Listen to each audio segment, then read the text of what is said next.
So what if I told you that this is not a photo of a real person? And what if I told you that this was generated by an artificial intelligence in less than 60 seconds, simply interpreting a few words? So I went on holiday for a couple weeks, and when I came back, it looked as if I had just traveled in time. Fast forward maybe a decade, or through another dimension. Something that I didn't think possible in such short time is actually right here, right now in front of my eyes. And it's free and effortless, and only requires you to be connected to the internet.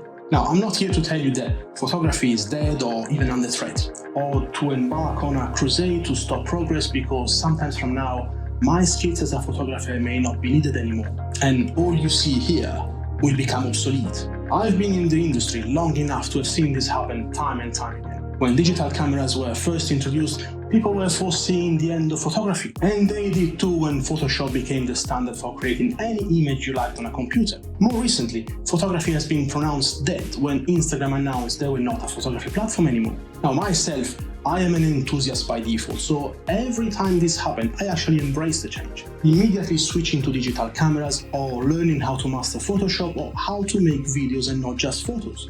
And by the way, your support will help this channel grow and allow me to make even better videos for you.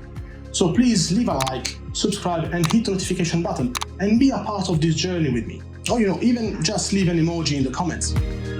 And so today I want to embrace change again and see where this takes me. There are a few AI generators available at the moment, like DALL-E, Midjourney, Diffusion and Cryon. Now this video is not a tutorial on any of these tools. There are plenty of channels that are already doing a great job at introducing you to this new fascinating world. Personally, I want to see where the technology is at the moment, and if the output is in any way comparable to the work of a professional photographer, and if this can be integrated in the work of a final photographer like myself. And so for the sake of this video and to start exploring, I created a paid account on Midjourney. Now Midjourney are not sponsoring me, I picked up this tool simply because it looked more like my style at first glance. Now here on the website, if you search for photorealistic content, you can already see that some of the results are really impressive. Now see these examples, all generated for free in about a minute. All it takes is an internet connection. And this is still the early days, so I'm sure it can only get better. And it's all very transparent. For each image, you can see the words that have been given to the AI in order to generate the image. And this can be as generic or as specific as you like, from an open indication of a season to the narrow specific look of a film. Now let's see, for example, if I ask the AI to generate the image I wanted to create with the Fujifilm 150-600 in the previous video. Let's ask for a full moon setting behind the London skyscrapers during blue hour. And then let's add a few keywords to refine the result. Something like photorealistic, maybe high details, etc.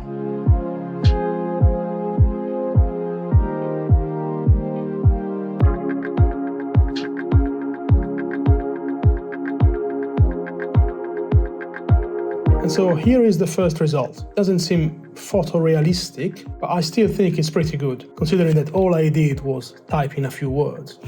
But then I asked Midjourney to try again, to refine this even further, and I think this is actually mind-blowing. It still doesn't look like a photo, it's probably more like a 3D scene or something that an artist would paint as a background for a film. But that's pretty good. The detail on the moon is really good. To be honest with you, I didn't expect this result at all when I started this video.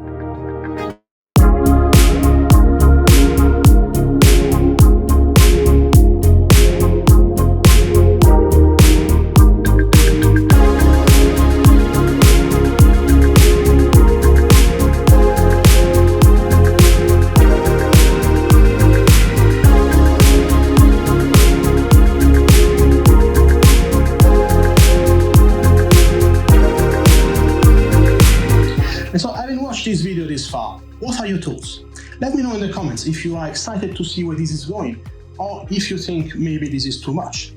Would you try it? Could it be, implemented in your work? I think the discussion is now very open and I would really like to read from you.